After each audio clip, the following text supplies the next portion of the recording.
माँ बाप से बढ़कर इस दुनिया में कोई नहीं। रवि के नौकरी के आज 5 दिन हो गए थे। माँ बाप से झगड़कर रवि ने नौकरी करने का फैसला लिया था। पिताजी चाहते थे कि वह घर की दुकान संभाले, लेकिन रवि के सर पर नौकरी का भूत सवार था। रवि के सारे दोस्त नौकरी कर रहे थे, तो अगर वह दोस्तों के साथ नौकरी ना करता तो उसे सब यही कहते कि तू अपने बाबूजी से डरता है। रवि खुद को डरपोक नहीं दिखाना चाहता था। ऐसा नहीं था कि रवि नौकरी सिर्फ इसलिए करना चाहता था क्योंकि उसने बहुत ज़्यादा पढ़ाई कर ली थी। असली पढ़ाई तो पिताजी गांव में करवा रहे थे।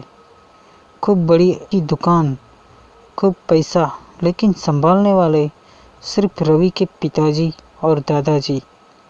दादाजी की उम्र ज़्यादा थी, जिससे अब रवि के पिताजी रवि पर निर्भर थे। रवि को तो झूठी नौकरी और झूठे दोस्त में अपनी ज़िंदगी नज़र आ रही थी। माँ बाप से रवि ने 1 महीने से बात तक नहीं की। माँ का फ़ोन फिर भी आ जाता, लेकिन बापूजी रवि से गुस्सा थे। वजह थी कि रवि अपने दोस्तों के साथ मिलकर अपने परिवार को भूल ही गया था। शराब पीना, सिगरेट पीना, दोस्तों के साथ घूमना और उन्हीं के साथ पार्टी करना उसका शौक था। शहर में रहना रवि का सपना। रवि ने सिर्फ इंटर पास किया। रवि अपनी दुनिया में खोया रहता था। ग्रेजुएशन की डिग्री भी पूरी नहीं की। उसके सारे दोस्त ग्रेजुएशन कर चुके थे, लेकिन रवि फेल हो गया। फिर भी बाबूजी ने उसे कुछ नहीं कहा। बाबूजी की यह उम्मीद थी कि रवि अब घर की दुकान संभालेगा, लेकिन रवि को तो किसी दोस्त की सहायता से उसे एक अच्छी नौकरी मिल भी गई। महीने की 8,000 तनख्वाह।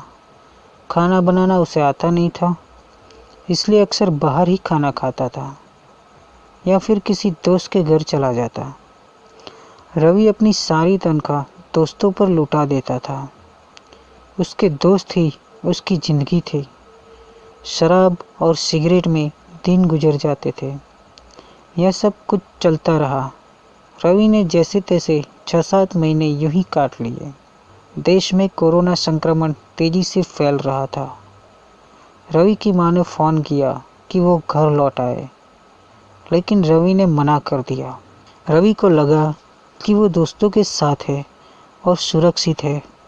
रवि की मां घबरा रही थी। रवि के बाबूजी से बोली, चाहिए आप रवि को ले आइए। बाबूजी तैयार हो गए, लेकिन तभी लॉकडाउन लग गया।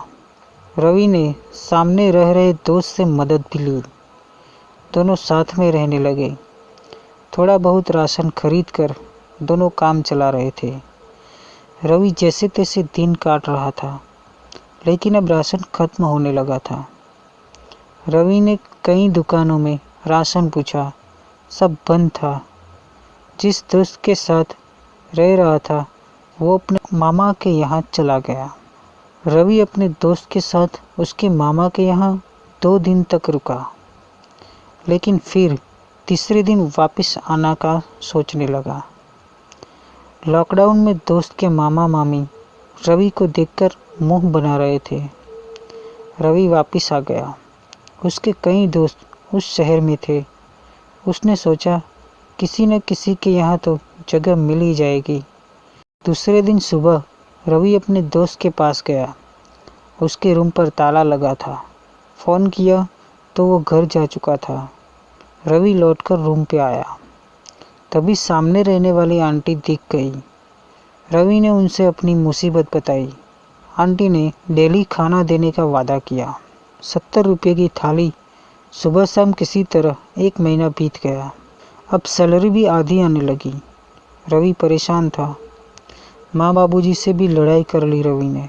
एक दिन रवि आंटी से खाना लेने गया, लेकिन आंटी के घर के सामने पुलिस खड़ी थी। बांस बल्ली लग रही थी। रवि चौंक गया। घबरा कर उसने पूछा, आंटी को कोरोना पॉजिटिव है? रवि घबरा गया। पुलिस ने पता लगाया कि आंटी कई घरों में खाना पहुंचा रही थी। जब रवि ने पुलिस को बताया कि वह भी आंटी के हाथ का बना खाना खा रहा था, तो उसे भी पुलिस अस्पताल जांच के लिए ले गई। दुर्भाग्य से रवि भी कोरोना पॉजिटिव निकला। रवि अकेले उस शहर में घबरा गया। पुलिस ने जब किसी अपने करीबी को फ़ोन करने के लिए कहा कि रवि ने अपने कई दोस्तों को फ़ोन लगाया, लेकिन कोई भी कोरोना सुनकर उसके पास नहीं आया। रवि अस्पताल में अकेला बैठा था। पुलिस ने उसे एक आइसोलेट कमरे में डाल दिया जहां कोई नहीं था। रवि को अपना फ़ोन चलाने की परमिशन मिल गई थी। डरते डरते उसने घर पर फ़ोन किया। माँ ने जब फ़ोन उठाया, रवि ने बताया कि उसे कोरोना हो गया है। माँ के पैरों तले ज़मीन खिसक गई। माँ ज़ोर ज़ोर से रोने लगी। बाबूजी को जब पता चला तो वह और रवि की माँ दोनों उसे लेने दूसरे की गाड़ी से शहर पहुंच गए। रवि दूसरे दिन माँ बाप को सामने देखकर चौंक गया।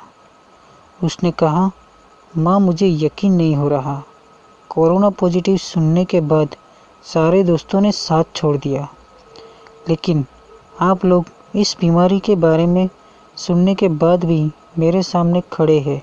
बाबूजी ने रवि को गले से लगाया और उसको इलाज कराने शहर के अस्पताल ले गए। उस दिन रवि को समझ में आ गया कि माँ बाप से बढ़कर दुनिया में कोई नहीं है। दोस्तों, आशा करता हूँ आपको ये कहानी पसंद आई होगी। कहानी के बारे में आपकी क्या राय है, कमेंट करके ज़रूर बताएं। और ऐसी ही अच्छी अच्छी कहानी सुनने के लिए चैनल को सब्सक्राइब करें। कहानी सुनने के लिए धन्यवाद।